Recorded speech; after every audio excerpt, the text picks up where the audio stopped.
In the 21st century, we are drowning with stimulation. And the worst part is all these distractions are just one tap away, ready to pull you in every time you're stressed, bored, tired. It's become easier than ever to numb yourself out. But the question is, at what cost? I was once a victim to this. Anytime I felt a negative emotion, I bombarded my brain with stimulation. And you know what? It felt good for the moment to come back home from university after a shitty day and just sedate yourself with fast food, porn, video games. But then something scary started happening. I realized that I needed more of these drugs to feel the same amount of pleasure. And as soon as this temporary pleasure faded, I started to feel worse. Living this way for years and years had made me depressed, unmotivated, and tired. My grades were shitty and I felt that I was heading nowhere in life. Until one day when I had finally hit rock bottom. I was there sitting on my bed, crumbs of food all over the place, binge watching shows on Netflix and procrastinating the entire day. I looked at myself in the mirror that day and honestly I was scared of what I saw. I saw a man who was not living up to his potential and would probably spend the rest of his life living this way. From that day I knew that I had to fix my life before it was too late. For the next 6 years, I read hundreds of self-help books, watched 1,000 different podcasts on neurology and psychology, tried a bunch of different diets, supplements, and mental frameworks. And one of the key things that I learned during this journey was that there is no such thing as free pleasure. Anything that claims to offer you free pleasure is often robbing the future you of that pleasure and that motivation. And this is why a dopamine detox is so important in 2024. In this video, I'm going to tell you why a dopamine detox works, the science behind it, how to do a dopamine detox without getting bored and pulling your hair out, and how to break free from highly addictive things that you've been doing for years and years without the use of any motivation. Once I'd figured these three things out, my life flipped 180 degrees. I went from someone who had failed 3 subjects in high school to someone who was now working as a software engineer at Fortune 500 companies like Dell Technologies, AMD, Synopsys. From someone who had shitty mental health and would procrastinate all the time to someone who was now reading, working out at the gym, working on his business, and training martial arts 6 days a week. And all this was possible due to dopamine detox. So let's get right into it. You know, whenever we do something really pleasurable like eating garbage food, watching pornography, or just scrolling through TikTok, then your brain releases a massive amount of dopamine. And dopamine is this neurochemical that is linked with feeling happy and motivated. But the problem is that when you experience such high amounts of dopamine for such long durations, then your brain kind of becomes desensitized to it, which means that you require higher and higher and higher doses of dopamine to experience the same amount of pleasure. So what this does is, firstly, it makes all the regular productive activities seem boring. Like imagine scrolling through TikTok for 2 hours where you're seeing all this highly stimulating content, the highlights of people's lives, and then trying to read a book on a niche topic like the Roman Empire, a book which is just white page and black text on it. You are not going to find that book interesting anymore. Once your brain is accustomed to high doses of dopamine, you're only going to want to do the activities that give you that high. And this will further desensitize you. So this becomes a vicious cycle. Too bored to do productive things, therefore you do highly stimulating things. That makes you too bored to do productive things. This is why a dopamine detox is so necessary. A dopamine detox will stop you from bombarding your brain with excessive dopamine. And when you stop for long enough, then it allows your brain to recalibrate itself and get resensitized to regular amounts of dopamine. And once this adjustment is made, you start feeling happy, motivated, energetic. You actually feel like doing things. And even the things that previously appeared boring to you, they now seem a lot more interesting. But the truth is that doing a dopamine detox is not as simple as it sounds. Like you can't just stop doing activities that you've been doing for 10 plus years and just sit and stare at walls. That's not going to work. If you permanently want to change the way you live your life, then you need a few strategies. So what I first did was I made a list of all the things that I kind of knew were bad for me. Video games, pornography, fast food. I just listed them all down. And while I was doing this, there was a voice in my head that was justifying these behaviors. For example, it was really justifying eating fast food. I kept hearing this voice telling me, it's okay, everyone does it.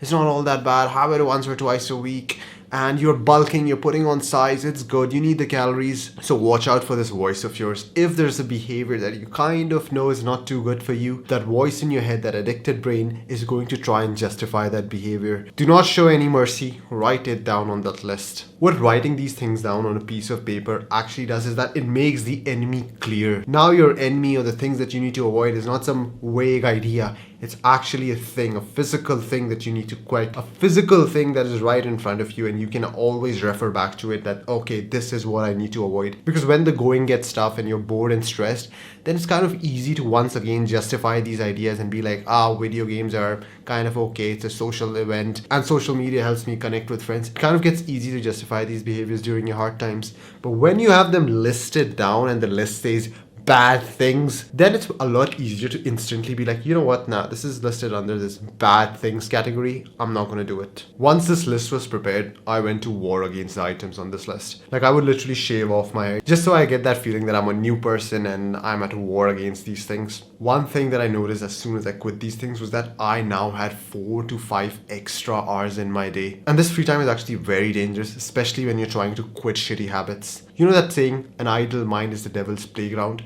That is so true in this case. What I did to keep this boredom away was actually fill my day with other productive habits. I was now reading, I was now studying, I was working on my business, I was lifting weights at the gym. And don't get me wrong, it wasn't like I was reading 40 pages or working out for 2 hours on day one. No, it was something really small, just reading 2 pages a day, working out for 20 minutes indoors. Because you're going to realize that at the beginning, you're not very accustomed to doing productive things, and they might seem like too much of an obstacle if you start doing them at too high of an intensity. So make sure that you start small. Do tiny things, and they're going to eventually add on and lead to something beautiful. One way to replace all your bad habits successfully with all these new productive habits is to start living your life by a routine.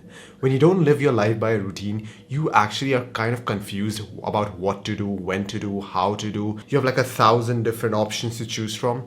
But when you have a routine which says you are supposed to do activity X at time Y, then you're crystal clear about what you should be doing. You're no longer psychologically taxing yourself from choosing among the thousands of options, debating whether this is better, that is better. All you have to do is simply now look at a sheet of paper that says you should be doing this at this time. This way you are actually going to account for all the free time that you have, and you're much more likely to do all these productive things. And at the start, remember to make the routine something fun and simple. A routine should be like the most enjoyable day that you have. So make sure that you add activities that you really enjoy doing. Like, let's say socializing, going for walks, meditation. It shouldn't just all be work. If it's all work, then you're probably going to get anxious and skip the routine itself. Once you successfully start doing things on the routine, then you can perhaps increase the intensity of these activities. Your workouts can go from 20 minutes to maybe 30 minutes, then maybe 45 minutes, and so on. But if you do nothing at all, and if you follow the advice of some of these popular YouTubers where they just lock themselves in a room with no digital devices and just sit and stare at the wall, you're very likely going to give up on your dopamine detox on day one, and you're going to be just bored and probably go back to these instant pleasure giving activities. Whereas I did something completely opposite. I actually got a habit tracker and I started listing down all the positive productive habits that I was doing in a day. And what I realized is that the more habits that I stacked in a day, the better I felt. It's as though adding these habits to my habit tracker gave me a good healthy dose of dopamine, knowing that I was being productive, knowing that I was heading somewhere. And this new source of dopamine gradually replaced all the negative habits that I had. And I did not feel like I was missing out on life because I was getting pleasure. And this pleasure was actually good for me long term. And when you are not starved for pleasure, then you're much less likely to slip and relapse into this negative behaviors. The second strategy that I used during my dopamine detox was to create a rule book. Now, this isn't your typical rule book that says don't eat fast food or don't scroll on social media. No, not that kind at all. The rules that were mentioned in this book were a list of behaviors that I knew that if I did these behaviors, this would lead me to relapse and pursue instant gratification. So it's basically the events that actually take place before you actually do something wrong or bad. Because in most cases, you have actually messed up far before you put that burger in your mouth. You have messed up far before you click on that adult site. And with this rule book, you are now basically tracking the actual events that lead to this failure and not the failure itself. For example, one of the behaviors that I had in this rule book was not to check my notifications the first thing in the morning, because this is what I used to previously do. I used to wake up, check my notification, respond to messages, respond to emails. And what I noticed was as soon as I did that behavior, the rest of my day went to shit. My mind was too occupied with the things that were mentioned in these notifications, and I would just think about them all day and I couldn't really focus on tasks. And this led me to do shitty things, just lying on the couch, scrolling, playing video games since I couldn't focus. So my rule book did not not say, hey, don't scroll, don't lie on the couch, or don't play video games. It actually said that don't wake up and check your notifications first thing in the day.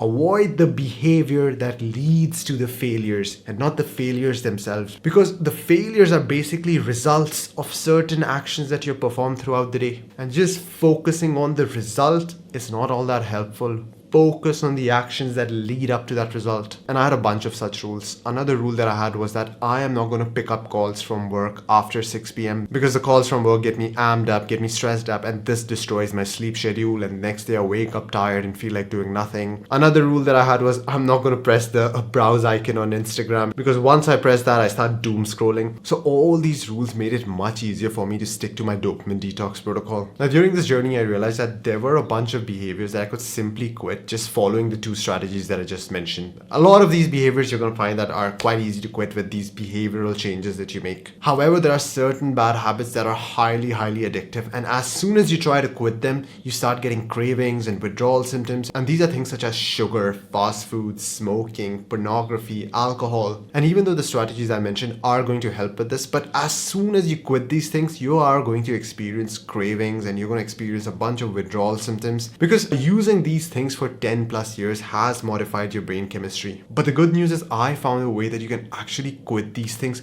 without experiencing any form of cravings or withdrawal symptoms. And I know this sounds hard to believe. I'm just some guy on the internet. But hear me out. For as long as I could remember, ever since I was a little kid, I was hooked to sugar and fast food. Like, these things were my coping mechanisms. And at one point of time, my addiction got so bad that I was eating McDonald's 3 times a day. And this was a time where I got access to my mom's credit card, and this food delivery app really started becoming popular.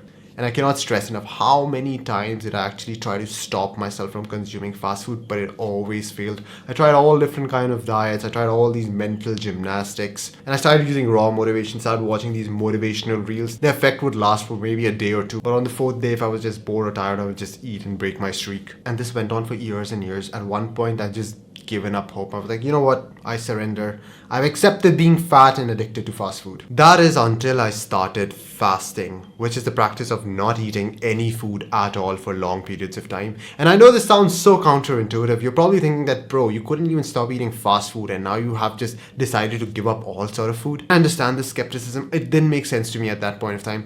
What I used to do was I used to only eat 1 meal a day. Like, for the entire day, I used to fast and just drink water here and there. And then I would finally eat 1 big meal. And this sort of protocol is known as OMAD, which means 1 meal a day protocol. And a lot of people had a bunch of benefits using this protocol: weight loss, health benefits, etc. But what no one talks about is the cognitive benefits, the mental benefits that you feel while you're doing this.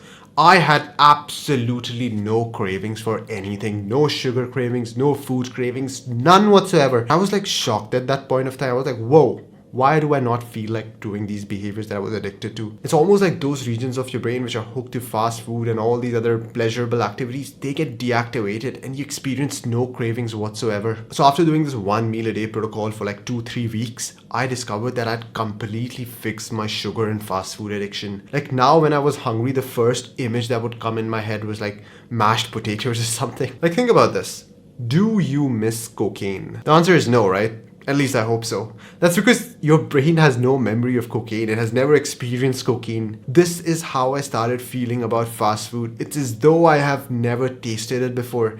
It's as though my brain does not recollect what it used to taste like. It's not excited by the idea of fast food. And I believe that fasting has these effects on your brain. It increases something called neuroplasticity. That means basically your brain's ability to rewire itself. It's like a way to factory reset your brain to its initial settings. And this isn't just my individual experience or just mind games or placebo. I actually started recommending fasting to some of my friends. One of these guys was addicted to cigarettes. Like, he had been smoking a pack a day for like 10 plus years, and these were exactly his findings. As soon as he did this 1 meal a day protocol, he actually stopped craving cigarettes. Like, he was like, bro, I don't even miss it. I'm repulsed by the idea of smoking. Another client of mine who was addicted to pornography, He stated that once he was in a fasted state, he had absolutely no cravings for pornography, and this allowed him to go for like 20-30 days without seeing pornography and actually rewire his brain. So these were the strategies that allowed me to perform a dopamine detox and finally transform myself into the person that I am. However, these strategies require you to have a strong foundation in life. You need to have a good sleep schedule. You need to know how long to fast, when to fast, how to break your fast,